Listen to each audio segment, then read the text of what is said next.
This is VOA News, reporting by remote. I'm Joe Ramsey. The United States on Tuesday raised its level of concern of a potentially imminent Russian attack against Ukraine, warning ahead of talks between the top U.S. and Russian diplomats that no option would be off the table when it comes to a Western response. Quote, "We believe we're now at a stage where Russia could at any point launch an attack on Ukraine," White House Press Secretary Jen Psaki said. Quote, "I would say that's more stark than we have been.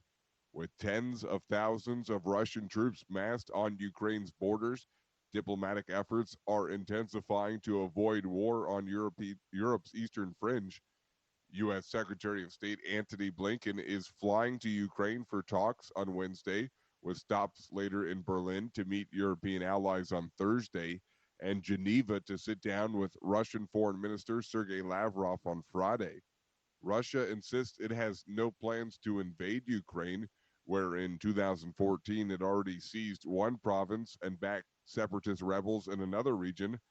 However, Moscow's massive buildup of offensive weaponry and troops leaves little doubt, at least, of a potential assault is being prepared as a way to back the Kremlin's broader aim of preventing pro-Western Ukraine from leaving the Russian sphere of influence. Among Russia's demands is a pledge from the NATO alliance that it never offer Ukraine membership, something NATO calls a non-starter. The latest U.S. comments appear to reflect an increasingly grim view of the standoff.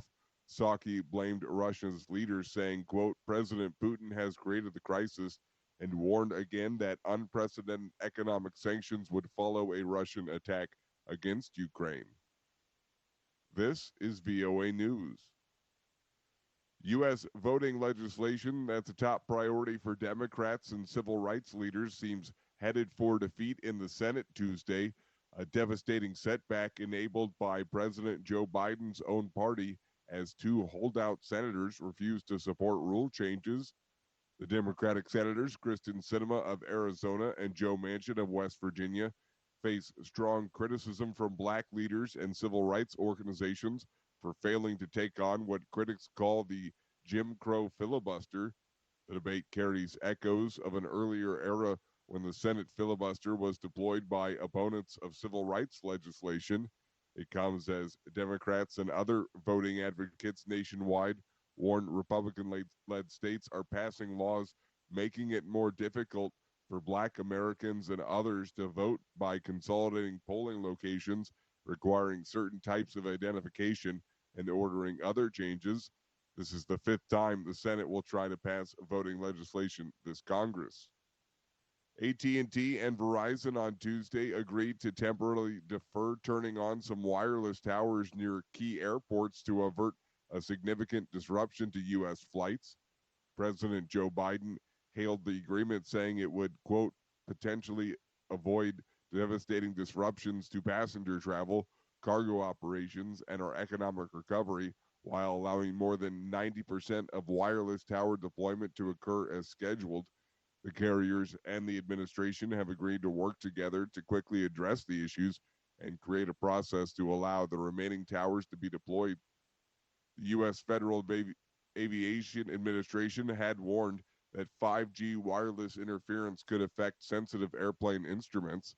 This is the third time that AT&T and Verizon agreed to delay deployment of the new C-band 5G wireless service.